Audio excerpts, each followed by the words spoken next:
Hello and welcome to TRIGGERnometry. I'm Francis Foster. I'm Konstantin Kisin. And this is the show for you if you're bored with people arguing on the internet over subjects they know nothing about. At TRIGGERnometry, we don't pretend to be the experts, we ask the experts. Our fantastic guest this week you might recognize if you came to see my Edinburgh show. He's an American journalist and, welcome to TRIGGERnometry. It's a pleasure to be with you. Well, thanks for coming. Listen, for anyone who doesn't know you, which is an increasingly small number of people these days, just tell us, who are you, how are you where you are, what's been your journey through life? Most recently became infamous, or depending on the audience, famous for being the victim of an Antifa beating and robbery in Portland, Oregon. I cover demonstrations there quite frequently, and it was on the 29th of June that I was attacked, and part of that was caught on video, and I was left with a brain injury from that attack. And we're now, as of this recording, over 2 months since that incident, and there hasn't been a single arrest. And one of the arguments that was used by some people inexplicably to me to defend these people beating you up was that you are right wing, and that somehow entitles people to beat you up as a journalist. So, and you have said that you are right of center. So I wanted just to explore what that means. Not that that would in any way justify anyone attacking you, of course. So where are you politically? I'm just curious. Yeah, it was Joe Rogan who asked me if there was, I think he asked if there was a gun put at your head and you had to answer it, how would you? And that was the first time I said right of center. I think I've avoided labels for a long time, but I guess if I had to pick, I picked what I said because the positions that I have that are important to me, I think, have been more so aligned with the right, at least in the American context. For example, I'm patriotic. I'm very thankful that the United States provided refuge to my parents who are political refugees. And in the US now that is seen as a conservative or right-wing position to have gratitude for citizenship and thanking America for what it is, for the freedoms that it protects, right? So there's that. There's also my parents' experience with escaping communism makes me not have the luxury of viewing Antifa and other revolutionary far-left movements with the same rose-colored glasses. So I am very critical of Antifa, as anybody who follows my work knows, and I've written critically about Marxism as well. So just because of, I would say it's those two main things that it's been easy for people to label me as a conservative writer. If they're being charitable, they're being more, they're more trying to delegitimize me or smear me. They'll say that I'm a far-right person. So you mentioned about Antifa. Now, Antifa is something that I've only recently become aware of. Who are Antifa and what do they want to achieve? It's a movement that began in Europe, particularly in Germany, in the years post-World War II. The subculture that it grows out of is anti-racist punk scene. And the American version of it is, as we know today, a very recent phenomenon. So I have much more knowledge on the US version of it compared to the older German or Western European versions. In the US, it's had some type of presence in some progressive cities like Portland since the 2000s, but it became a much more mainstream thing from 2016 going forward. I mean, just rewinding a few years, nobody expected Donald Trump to win, and Portland is a extremely progressive city. I explain to outsiders that it's basically what the SJW ethics and ethos of a university mainstreamed into entire city and through city government. So we had 3 days of protests that devolved into rioting in November 2016, and that was the first time that I saw Black Bloc Antifa. They were going around in their masks and black outfits and destroying property and starting fires in the street. And because Trump continues to be such a polarizing figure and a lightning rod for fear-mongering on the left. Him and his administration has been a very powerful propaganda win for Antifa. So now they are able to point to him or various things in his policies or things that are done in his administration as evidence of ascendant and rising fascism. And it's pulled in a large number of people. I mean, it's still a fringe movement, but it's grown now to a point where the city and the public can no longer ignore. So that's why footage in Portland keeps going viral of these brawls on the street that look almost comical from a, if you're watching the videos, they look outrageous, but like people, innocent people, regular citizens get caught up in it. And it's my perception that because of the political monoculture of the, not just the citizens, but those who are in government, that it seems like they're turning a blind eye to far left violence. And Portland's political structure is unique in that our mayor is also our police commissioner. So you can see the conflict of interest there, and he's up for re-election. So there's just all these variables coming together is what you see, what caused kind of what happened to me. And I wasn't the only victim. There's been others before me. There'll be those after me. And just through the course of my speaking up about the far left militancy that's happening, not just in my city, but in that particular region of America, the Pacific Northwest, I've been targeted quite a bit in the left-wing media. And before we touch on what happened to your assault, what is it that they want to achieve? Are they socialists? Do they want to overthrow the government, introduce and put in a socialist government? Are they communists? What are they? Antifa is a movement. I don't ever describe them as an organization, and some people, because they're not too informed in it, describe them as a group. They're not. It's an ideology that is made up of many groups, and some of them are ad hoc. So, it could be something as a group, Antifa group that forms in opposition to an event that's happening a certain weekend or a conference or something that they oppose. Portland is a bit different, that we do kind of have an Antifa organization called Rose City Antifa that's been around since 2007, and they have Twitter, Facebook, an online store. So they operate much more as a formal organization, and they were the ones who claimed responsibility for my attack. It's a movement made up of... Wait, Andy, sorry to interrupt. Yeah. Hold on. So this organization that exists, that has a physical address, that has a store, right? It's an online store. Online store, okay. But presumably we know who they are, right?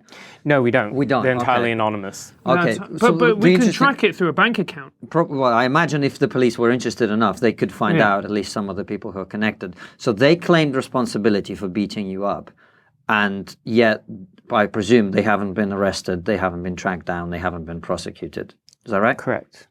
And why is that? Well, I actually don't know. I speculate that it's because of his lack of political will in Portland to prosecute Antifa, because they have quite a lot of support in the city. I have my own legal team that's funded through a legal fund. I was taken on as a client for Publius Lex, which is a civil rights nonprofit. And it's of my view that my civil rights were violated in that me just working as a journalist, documenting things happening in a public space, have been continually attacked and intimidated, and more recently left with a serious injury, and that the policing tactics don't change, and they just continually allow citizens to get assaulted. It's through that legal fund and my own legal team that we're doing our own investigations to see what we can find, because it does seem like there are systemic issues in Portland, that it's not just isolated incidents of street violence, but I mean, this has been going on for years now, and very, very few people ever get held accountable. And that, to me, it just seems so bizarre and ridiculous, because you were seriously assaulted. I mean, I don't know the American term. The British term would say probably GBH, grievous bodily harm, of which someone would go to prison for 6 months to a year. And the fact that there doesn't seem to be any willingness to investigate, have they opened an investigation about what happened? There's an ongoing investigation, but the Portland police aren't keeping me updated on where they're at. And the one thing that I found quite upsetting, and I'm on the left, is the lack of sympathy that I saw from people on the left to what happened to you, as if, oh, you know, he's on the right, therefore he sort of deserves it, which I found to be abhorrent and an absolute callousness. Yeah, I think, like, you know, one of your questions earlier was like, what do Antifa want? It's a coalition made up of radical, extreme communists and anarchists, and they really believe that they're at the vanguard of some revolution, and that there's going to be a cosmic battle with the fascists, and that they are going to be the ones who will be leading the anti-fascist side. It's beyond that, which sounds outrageous. There is a more coherent political theory behind it. You know, I focus on Antifa, but I don't think they're like an existential threat to American democracy or anything. And in the United States, as well as this country, have developed democracies. There's no way that a small fringe movement can take over the country. However, that doesn't mean that Antifa can't find success through other ways. And I think what we're seeing in the US is that one of their goals is really to normalize political violence. And that used to not be a partisan issue in the US, but now it has become in that there are many mainstream politicians and thinkers and commentators on the left who have the view that if somebody has or is accused of having abhorrent views, they must be shut down by any means necessary. And that's actually one of the Antifa groups that adopt that name, by any means necessary. So it can be through shutting them down, through doxing them, intimidating them, through assaulting them, and then, if need be, something like what happened to me. So there's been a lot of disinformation and misinformation about me that have come from Antifa supporters, and that they really believe that I am a far-right threat to them. And we'll get to that in a moment, Andy, but actually none of that matters. If you're a journalist, even if you were a right-wing journalist who was there to misrepresent part of that still doesn't entitle people to beat you up. That's not how civilized society works. And the biggest problem, of course, with all of this is that if violence is legitimized by one side, what you're then doing is you're sending a message that violence is acceptable. What do you think the genuine far right, which does exist as a small fringe, what are they going to do?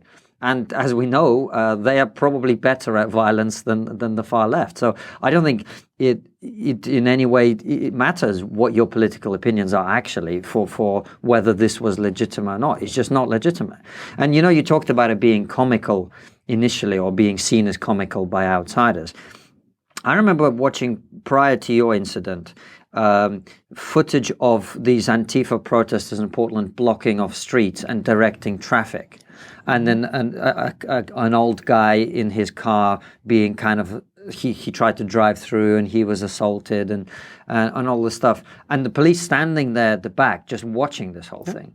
And anyone with any sense could see that would then lead to Antifa becoming emboldened. So how much of it is, as you say, the lack of political will in the city that has encouraged these people to feel like they can run around beating people up?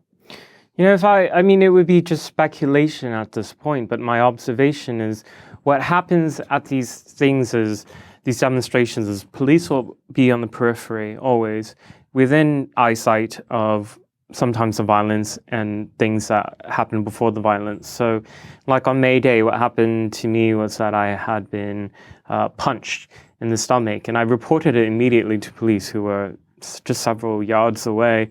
And the response then, and I could still point out the suspect who was masked, but still within eyesight, the response then, as it's been every time, is that we will not approach, speak to, confront, or detain a suspect because it could incite the crowd. So Antifa and other far-left militants have basically been given a blueprint. It's like if we as a mob promise violence, then the police just won't intervene. And that video that you talked about, that where they shut down the traffic in the street, that happens was actually quite routinely in Portland. Like, it's almost to the point now where like the violence on the streets is the banality, and people don't even, like, just 2 weeks ago in Portland, the city was bracing for some major demonstrations, and the fact that nobody was killed but several people were injured, that was seen as a success in the city, and it was described as peaceful, which was shocking to me. Some of the video you've seen of people taking out concrete and throwing it at a bus that was trying to leave. I mean, you know, my detractors keep bringing up that, but these are the far right, they're extreme, they're white supremacists, whatever. You know, what happened that day is, regardless of whatever views these people have within the bus, they were trying to leave the demonstration, and they were leaving in the area, and they were prevented from leaving because traffic was shut down because of people in the street. And then these people rushed the bus, and then there was this footage with the hammer and them people spraying bear mace inside the bus as they were driving off. Like, to me, it's almost like the views here are irrelevant. It's like this action of this violence where people are not just condoning it, but cheering them on because it's... There's people they don't like. Yes. There's people they don't like on the bus. But how much truth is in this idea that it's essentially two groups of extremists coming together to fight each other? Because they are, whenever I see Antifa being written about in the media, it's always they are counter-protesters. So the setup is that they are protesting against other people who've come to Portland to spread their hateful far-right ideas. How much truth is there to that? There is some truth to that, but more often than not, what happens is some type of right-wing or conservative group will announce that they are holding some type of event in Portland. It can be something as simple as a small rally or holding American flags. The left-wing activists and Antifa will view that as a provocation and organize to come into, they say, defend our communities, but in the language of Antifa, what that really means is come to physically confront them. So there's that. Sometimes what happens is that some of the right-wing groups will go to an event that Antifa has organized they would say they're going there just to watch or listen to observe peacefully. Antifa views that as provocation. So, I mean, it's not like both sides are equally to blame or both sides are equally blameless. But what I see is that it's more so one side being unable to accept that there's this small group of people who have opposing views, who want to speak openly, like they can't tolerate that because they do believe that their ideas are so dangerous that if we give them an inch, what we will have is the Holocaust again, essentially. So they use a lot of language from the interwar years. They adopt the symbols of the anti-fascists from that time because they really think that they are part of that legacy of from the interwar years in Europe. It's delusional. It's outrageous, and it would be funny if innocent people didn't get caught up in their violence. And Andy, how much responsibility do you think Trump needs to take for the fact that Antifa have grown because of the use of his rhetoric in his political rallies, referring to people as sons of bitches, Mexican immigrants, using the word rapists? And does he not have to take some responsibility for the fact that this hard left have become emboldened? Well, Antifa's issues is with Trump, but primarily they take it out on his supporters. So, you know, I mean, in the US and actually all around the world, we've been discussing for years now problems with Trump's rhetoric. And I don't, you know, I feel like it's the same conversation over and over of like, he said something offensive, he said something that he didn't walk back very well, and that we're just going to be angry and upset about it, and we're going to go out to the streets and demonstrate. I think what I appreciate about him speaking out more now about Antifa is that it's bringing attention more to this extremist movement. Of course, at the same time, we all have to recognize that it's not just his things that he's said, but I think his lack of action in being a good unifier has driven more of this polarization in America, which in turn does empower Antifa as well as fringe elements on the right. And so, but I think at the end of the day, it's about holding people accountable for their own actions rather than, I just think it's too tenuous of an argument to say that Trump is a radicalizing figure. But would you not? So, for instance, if you're a Latino person and you live in America and you hear him use those words, and you're especially a young man of a certain age and certainly being impressionable, would that not radicalize you? I could feel that I would be very angry at it and maybe want to protest against it or get upset and feel that the American president does not want to represent me. See, the only problem with the argument is Antifa are incredibly white, right? That's yes. They posted the mugshots of all the people arrested. They're all white. Oh, are they? Yeah. So I understand your argument, but it doesn't seem to be borne out. I'm guessing most of these people are middle class vegans or whatever. You know what I mean? Yes. So the demographics of Antifa, at least in Portland, well, actually, in other cities like DC or Berkeley, whatever, predominantly white, they will try to elevate like the few individuals who I think they use them as tokens, they're a trans person of color or they're a disabled person, to put them at the front of the line, where Black Bloc will stand behind them. I mean, it's just for optics. Every corporation does it, Andy, regardless, Republican, Democrat. Yeah. But I mean, in response to your question, I think there's nothing wrong with protesting. That's part of the American spirit. But like what Antifa and the allies are doing is not lawful protesting. It's shutting down the streets. They call it direct action, physical confrontations with people. And the label and the type of people that they sometimes do genuinely go against, oppose true far-right figures, but because those number of people are really small and they need a constant threat to not only give themselves meaning, but to recruit other people, they've expanded very, very broadly who they consider a fascist or fascist supporting or Nazi, in that, now it encompasses people like me, for example. So it's like, and the things that they do are criminal. And so there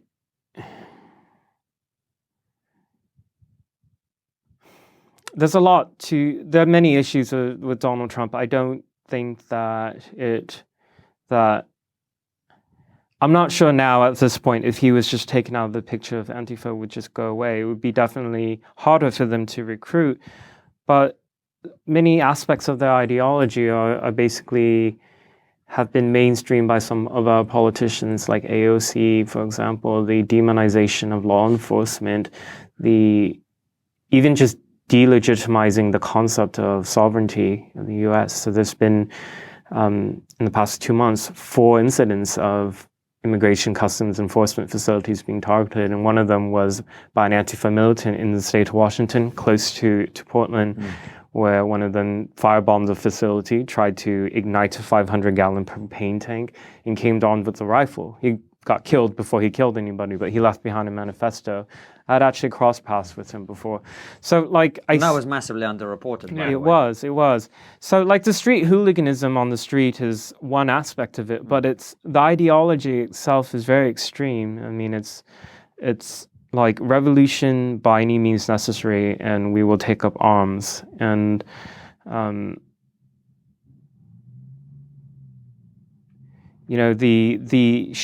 mass shooter in Ohio recently, he didn't leave behind a manifesto as far as we know, but at least his social media footprint can give us a clue on his views, and he was a part of Antifa in that he attended the demonstrations in his state, expressed support for their views, and so I'm not sure if we can even really say that that there's no body count on the Antifa side anymore. I mean, we'll see what the investigation finds, but we don't know anything about the Ohio shooter's ideology beyond his social media, and he did leave a very extensive history of support for violent far-left militancy. And why do you think? Because when I was on holiday and I saw both of the shootings which happened in quick succession, and the first one, I think it was it in Texas? Yes. So the first one was in Texas, and obviously happened to a Latin American community, and it was awful, of course it was. And then there was another one that happened, and that didn't seem to get as much press. It didn't. Or that might have been just what happened in Europe and the way the BBC presented it, because the BBC pushed forward the one that happened in Texas, and that one, it seemed to be swept under the carpet. Is that fair to say? Or? It for sure received less attention. I mean, there were fewer fatalities in Ohio shooting, but still 9 people were killed. That's a lot. And so I think, it's about media narratives. It's the fact that the El Paso shooter in Texas was targeting Mexicans, and he left behind a manifesto where his ideas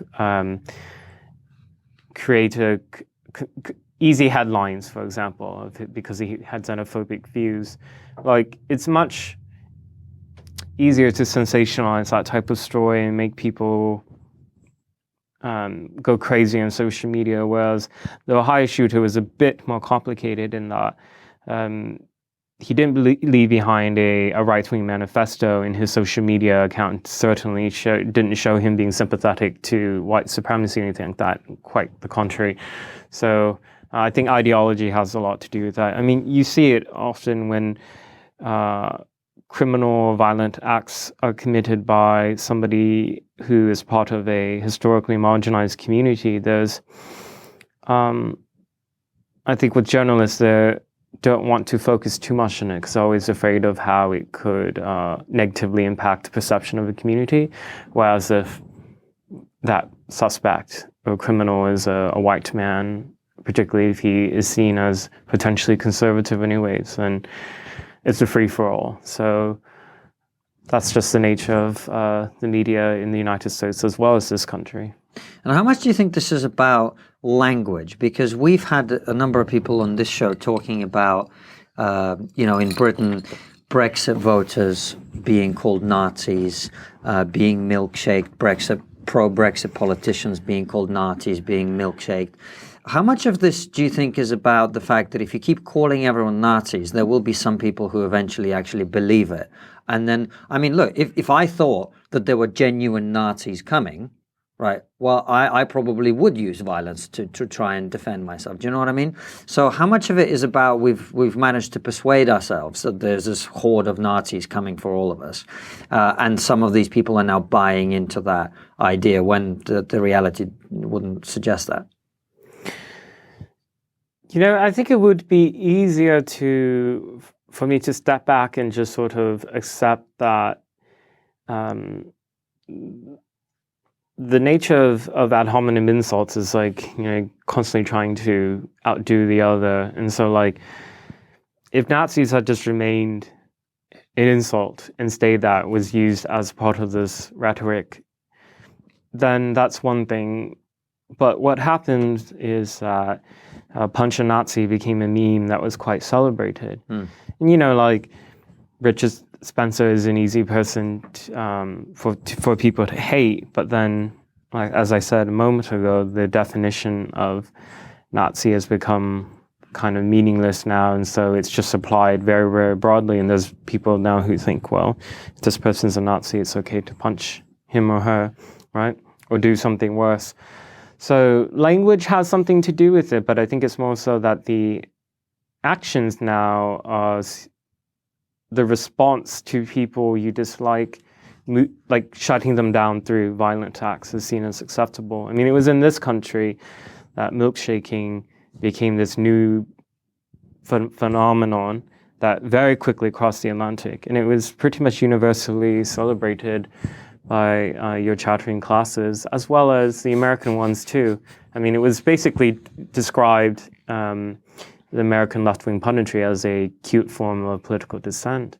We can saw how quickly that slippery slope, right? And like what happened to me that day, the milkshaking served a particular purpose, primarily one, to mark me as a target for everybody else in the crowd, because there are many people who knew my name and my writings but didn't know my face. So, you know, that literally, yeah, it's like a big arrow direct to me once I have all that stuff on me. And then secondly, it blinds you as well when it goes in your face and your eyes and you can't even see. So it's very insidious, and I am concerned that there's, like, it should really, you know, in developed liberal democracies, like, political violence should be something that's universally condemned, but now it's not. It's kind of like, you hear a lot of, I don't support violence, but these people are X, Y, and Z, right? Yeah. So, oh, it's despicable, and we talked about it at the time with many people. I mean, the idea that you can go around throwing stuff at people because you don't agree with them is not what a democracy is, and it should be condemned by everybody, irrespective of whether you agree with the people or not. And the fact that a lot of people felt very comfortable with that, that was deeply troubling to me. Just the milkshaking alone, what happened to you is obviously incredibly serious and much more clearly defined. But I've always said that, you know, attacking someone by throwing the milkshake at them, they don't know what's in that cup. They don't know. And so the whole point of it is you're scaring the person, and they don't know what that liquid is. It could be acid. It could be anything. And, you know, of course it's intimidation. It's designed specifically to prevent people from speaking. It's political violence designed to shut down discussion. That's what it is. But let's talk about some of the stuff that's happened more recently, because one of the things that we know now is that there was some criticism of you and an attempt to present you in a particular light. And I wanted to speak to you about that and see what you had to say about it, because there was this video released. It's an 18-minute video.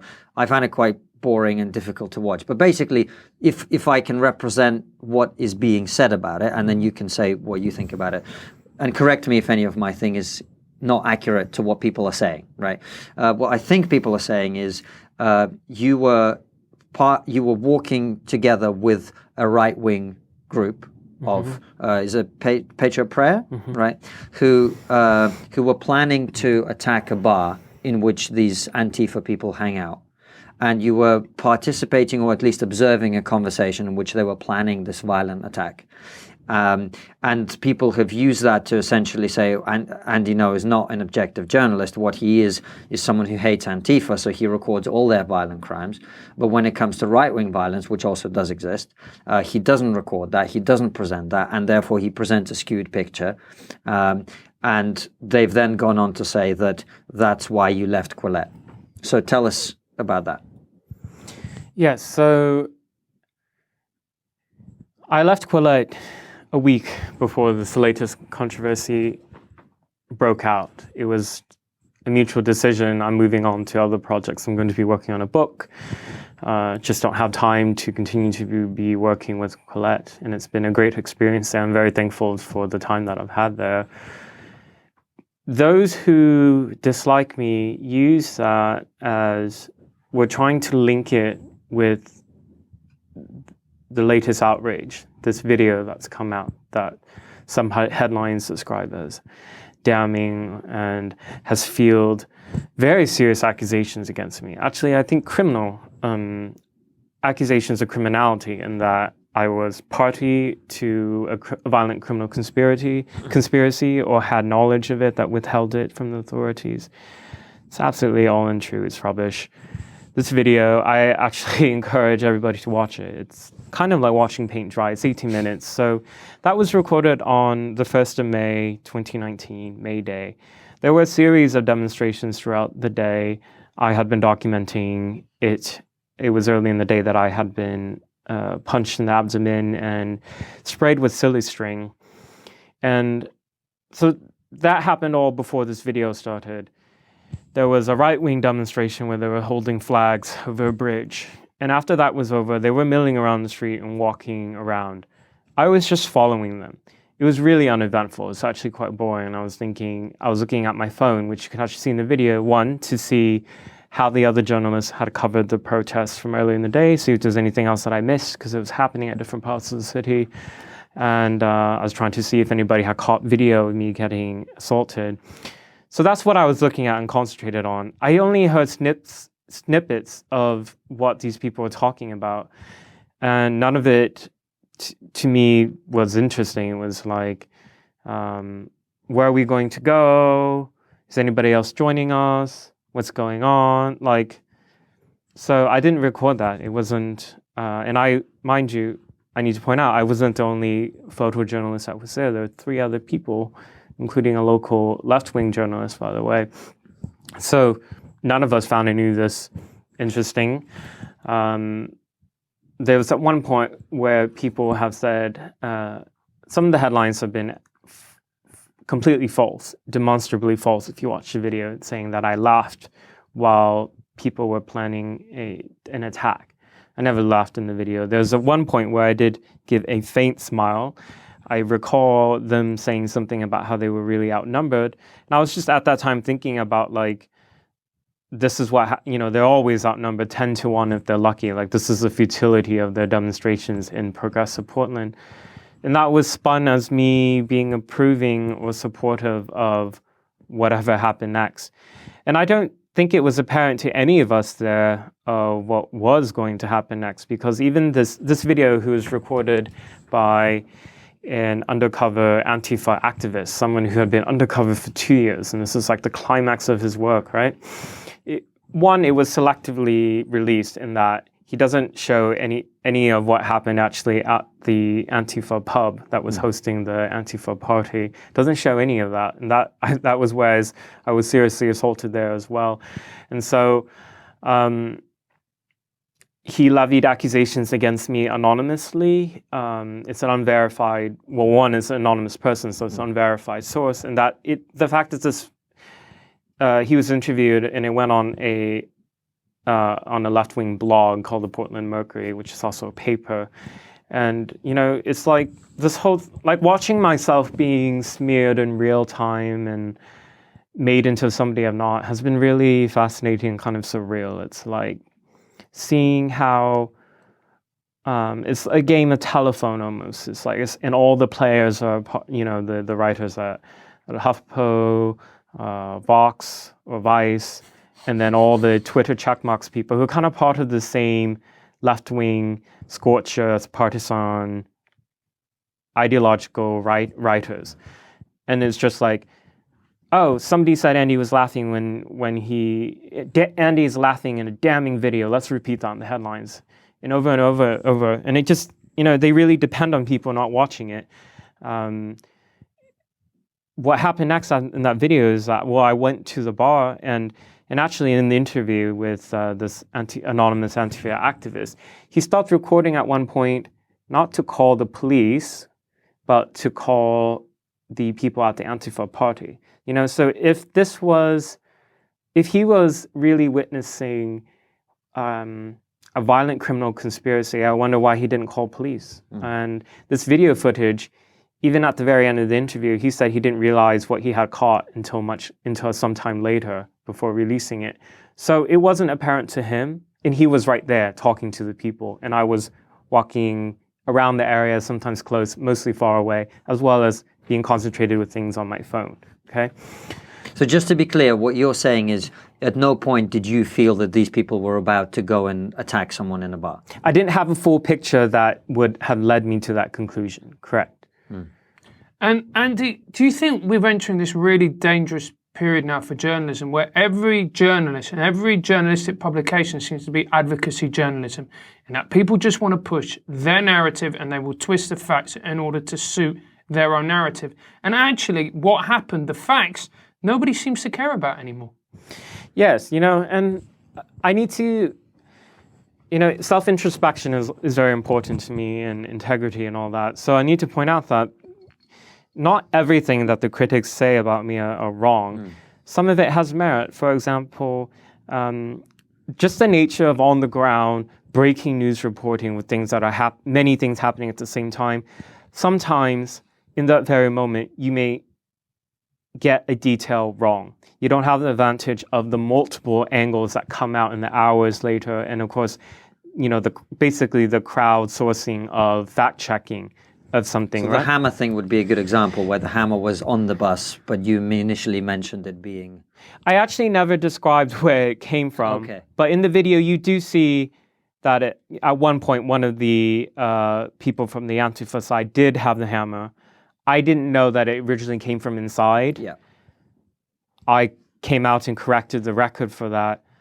And then I released a video that a few days later that I didn't have access to initially, that was like the full uncut that showed, the group of people descending on that bus. Kind of like the whole, like there's context to that hammer being taken out. Like you can make an argument that potentially it was self-defense. And if you watched the unedited video, it was people from the outside who charged towards the door, by the way. So yes, there's that. I had to correct that. There was some other small details. So this is stuff that it's like, relatively small mistakes that I correct, but then they use to sort of say that everything I say is a lie. And it's like, I'm just one individual working as an independent journalist, a freelance writer. You see huge mistakes being done by people like on MSNBC or CNN, and they have an entire department of fact checkers and editors behind them, and they still get some mistakes. They still, it's just, so like taking cheap shots at me like that, I think is disingenuous, particularly when these writers are either in DC or New York City and not on the ground in Portland and seeing and witnessing what happens. It's just, it doesn't seem like good faith argument. But there is some merit to it in that I have gotten things wrong that I correct. But the other smears that are coming out now that I coordinate with far-right people, it's outrageous. So there was another news story that came out in the Willamette Week, which is a local paper in Portland. And they had obtained a secret recording of, I guess, men that were inside that bus. I don't know if it was before or after that hammer thing. I think it was after. So they released that, and at one point, one of the men was talking about how Andy Ngo got beat up because he turned down the Proud Boys' offer of security. And then the commentary in a news story, not an opinion piece, by the way, a news story, was that this was evidence of me colluding with the Proud Boys. And I don't know if it's like we're reading and listening to different things, because, there was an outpouring of support to me after the May Day attack, where I was sprayed with bear mace in the face and was blinded. And I had a whole bunch of people that I didn't know offer to be volunteer security if I go out and cover more protests. I turned down those offers because I wanted to maintain my own independence. And now that is used as evidence of coordination. So I don't, this whole thing seems like we're through the looking glass. I feel like, I don't know if the world's going mad or if it's me, but it's like, it's amazing that, like, for me, the victim of multiple assaults in having my address doxed. And part of the reason I'm in the UK was because there continue violent threats to myself that have been reported to police, and I just need to get far away from the US. And like, me being the victim of all that is now somehow spun around as I am like an extreme violent person who is the aggressor, who deserves all this, or was brought it on myself. It's almost like a dream. It doesn't seem like this is really reality to me. It's scary to me how many people are delighted about what's happened. I mean, before our interview, I watched a clip of the Young Turks and David Pakman both talking about this, and particularly the Young Turks. I mean, the way that they try and present themselves as objective journalists, and then he goes, yeah, well, conservatives don't feel any empathy, and it's just like, how can you even pretend to be in any way objective when you talk in that way? And neither of us is conservative. We just try and talk to people who we may disagree with, or but you can't talk about people in that way and then present yourselves as objective. But they used exactly the phraseology that you talked about, something along the lines of, well, of course violence shouldn't be used, but and that happened in that video a couple of times, and I was like, do you understand what you're saying? Anything you said before the word "but" doesn't count, you know. So obviously there is a large group of people who are very happy about you being treated in this way. Yes. Why do they see you as such a threat, do you think? Because I'm a decent professional person who has quite reach in my writings. Like many people who have been very critical of Antifa have been confined to either blogs or YouTube videos, whereas my writings have been published in the Wall Street Journal and the National Review, the New York Post, and I was with Colette. And so it's just like, and with what happened to me on the 29th of June, it kind of woke up some of the politicians to start speaking about Antifa's extremism, which hadn't been done before. So I am perceived as a threat, understandably, to them, because for so long they've just been receiving pretty much only favorable coverage. And the fact that now there's somebody who's can't be relied on to provide favorable coverage consistently, who calls them out on their actions, and who has a reach that, you know, I have quite a large reach on Twitter. The places that publish me have large amounts of people reading it. They see that their control over the narrative is slipping a bit, and actually they really depend on that control over how they are perceived, because their actions and ideology is so extreme that they really do have to rely on those who are willing to whitewash and rationalize the things they do. And once that gets challenged, whoever's doing the challenging needs to be taken out by any means necessary. Andy, you strike me as being a very brave person in the truest sense of the word. Your life could be a hell of a lot easier if you didn't do this. Why do you feel the need as a journalist to put yourself in the firing line and to put your body on the line as well? I have a lot of journalist friends who told me, Andy, you should just move on to write other things, like the pile-on that happens every time you do one of these things, the scrutiny on every single detail, every single word you say. Like, it's just not worth it, living under that type of pressure, and on top of, you know, the threats of violence. And I think I've refused to be cowed, because the things that Antifa has been doing to me for months is to terrorize me into silence. And I think with the crowd beating on the 29th of June, that was meant to, like, attempt to permanently silence me, and they failed. And I refuse to give them that type of victory. You know, of course, moving forward, I'm much more wise about how I cover events, and that I unfortunately no longer believe that the Portland police are willing to uphold the law, for example. So even if I'm covering Antifa right in front of the police, I was naive to think that the police would actually protect a citizen just in a public space. So there's things that have changed, but I'm sticking on this. There's other things I write about that makes people on the far left and the left hate me. You know, I write about hate crime hoaxes quite a bit. That was originally how I kind of started receiving some notoriety earlier this year. And that challenges and weakens the Antifa narrative, which is that we are living in such an oppressive, dangerous time that violence is justified against the oppressors. And the oppressors can be anything from regular Trump supporters to those truly on the far right. But that's a huge spectrum of people that they all oppose with the same hatred and violence. So I'm going to continue to speak out. I recognize, and you know, I want to be a better journalist too. The mistakes that I've made, that I've had to correct. I mean, it's embarrassing every time that happens, but you know, any journalist with integrity recognizes that and works to improve on it. So, you know, I have goals that I have to work on for myself moving forward.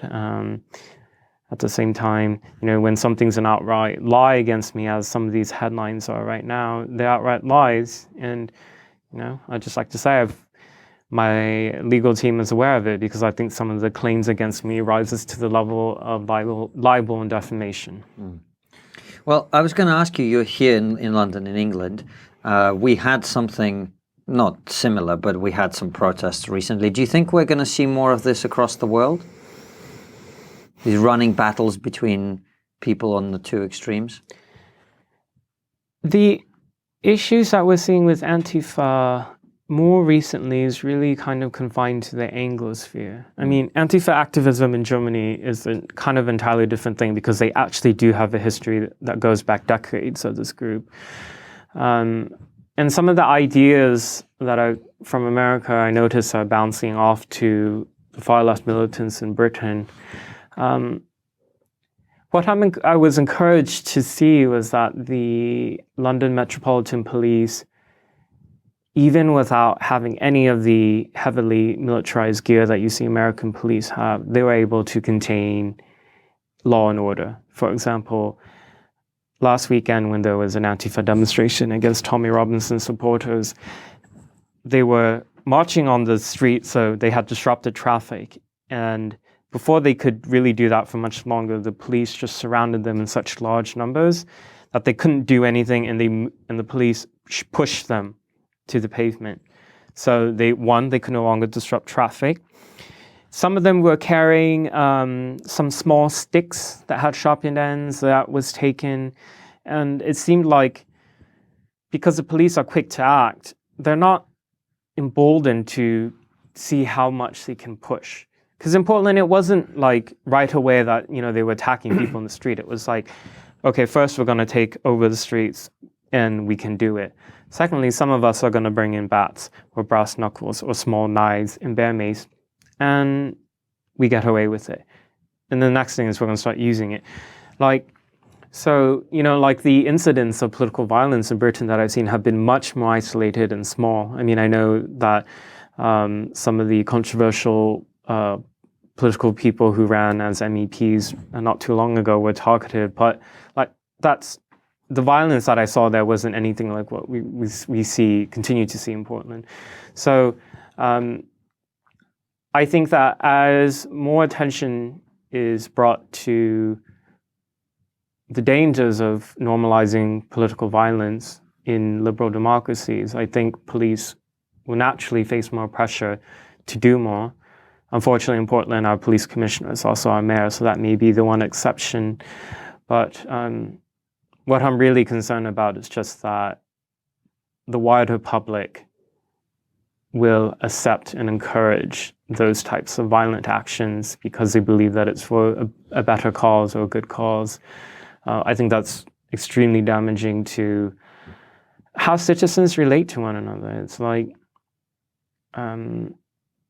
if you erase the line between thoughts, ideas, and actions, like that, I mean, there are many parts of the world actually where, depending on just the idea that you hold, you can be put to death for it, either by the state or through a mob lynching.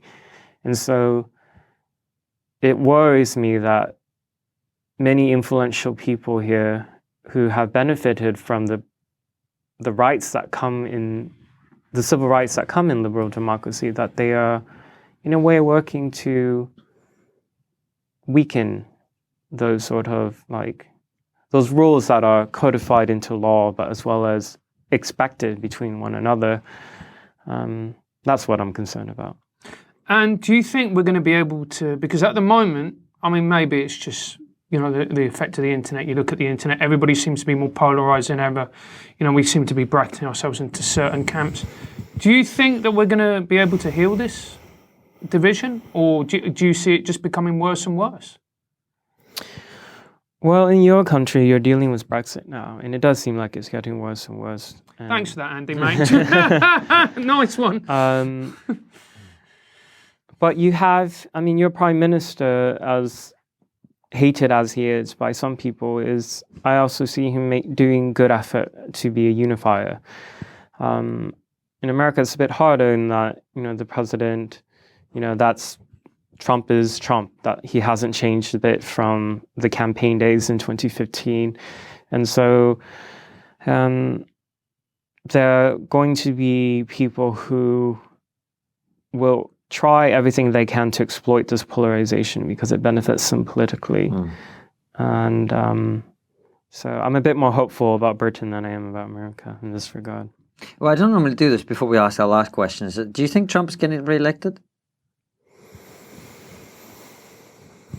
Yes. So do I. It's interesting.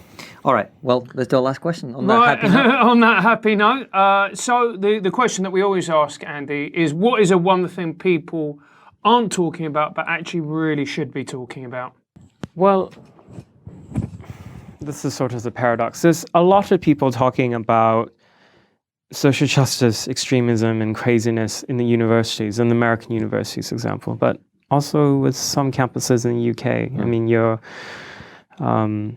student union is particularly outrageous. I think what's not being looked at in this particular instance is that those ideas that were formerly confined to certain disciplines in university, they now have outlets to be mainstreamed across the rest of society. Yeah, we read The Guardian.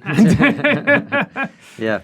Well, that's it. And this is why we talked about the contract that I turned down. That's why I turned it down, because I'm going, it's going to bleed into real life. All the social justice stuff, it's going to bleed into real things. It's not just going to stay at the university, because these people are going to grow up and they're going to become politicians, judges, journalists, and they're going to spread all this crap. And that's why I think people who are sane need to stop it and say something, which is what you're doing. So all the best of luck to you with it. We wish you well. Take care of yourself. Thank you. Wear a helmet or something at least if you do go into these places.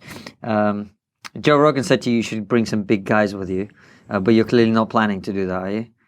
No, I can't reveal my reporting tactics, but there are many ways when you get creative of how you can cover a demonstration without necessarily putting yourself there. Okay. Okay. He's going to use drones. All right. That's a good idea, actually, drones. Yeah, it is. It's a good idea. In Russia, this is completely irrelevant to what we're talking about, but in Russia, they use drones to fly over all the politicians and oligarchs' mansions to show how these people are living. So they infiltrate their whole thing with the drone, and then they do a whole report about how it's all built using stolen money. Well, there you go. So there's an idea for you, Andy. Anyway, thank you so much for coming on, Andy. We really appreciate your time. As always, follow Andy. We'll put the thing in the bottom of the video on Twitter. He puts his reporting there. Follow us at TriggerPod on all the social media, and we will see you in a week from now. Thanks for watching, guys. As always, subscribe to the YouTube channel. Click the bell button next to the subscribe button so you get notified when a video comes out. And follow us on all the social media at TriggerPod. And also leave us a nice review on iTunes and spread the word.